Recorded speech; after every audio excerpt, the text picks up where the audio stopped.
پکتیا کې په لوی لارو د ترافیکي لوحو لګولو لړۍ پیل شوې ده. پکتیا کې په لومړي ځل په عمومي لارو د ترافیکي پیښو مخنیوي لپاره د معلوماتي لوحو د لګولو چارې پیل شوې دي.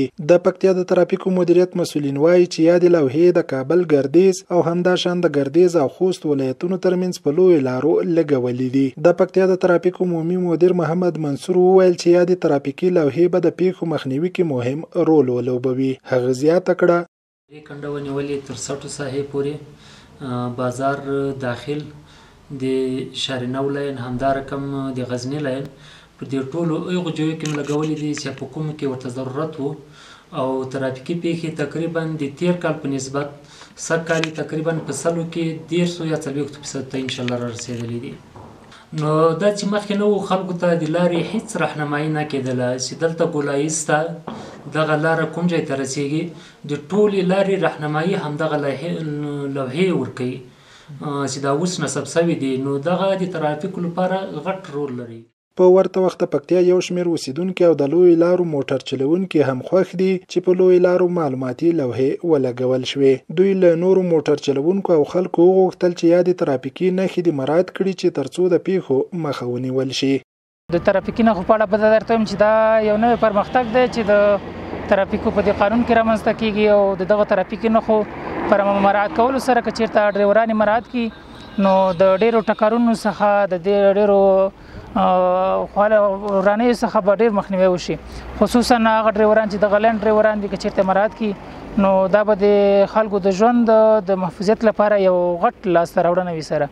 نو زه د پکتیا ولایت د ترافیکو دغه ریاست نه ډیره زیاته مننه کوم چې دغه نښې ولګولې او د پکتیا ولایت دغه لین د ډریوران نه مې دغه خواهش ده چې تر څو دغه نښې او دغه د ترافیکو دغه قوانین مراعات کړي تر څو د هغوی د ټکر او د اکسیډنټونو څخه مخنیوی وشي او د خلکو ژوند محفوظ وساتل شي. دا ترافیکي نښې چې دی دا خو ډېرې بهتره دي.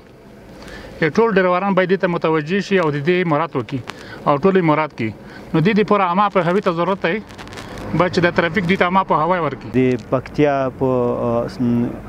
په اطرافو کې په عمومي لارو کې ترافیکي لوحې نصب کړلې د موټروانانو سره او د سپارلي سره ډیره همکاري وسي ځکه په دغه لارو باندې ډیرې حادثات رامنځته کېدل ټکرې کېدلې د خلکو ژوند په خطر کې و. نو دې سره به د خلکو ژوند ژغورنه رامنځته سي.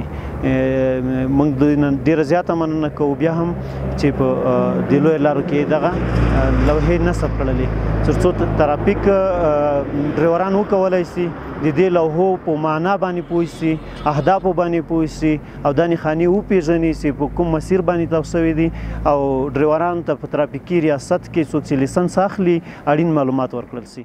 د پکتیا اوسیدونکي د ترافیکو له مسولینو دا هم غواړي چې د یادو لوحو د ښه مراعات کولو لپاره د موټر چلوونکو عوام خلکو ته عامه پوهاوی ترسره کړي چې د خلکو ژوند ورسره وژغورل شي.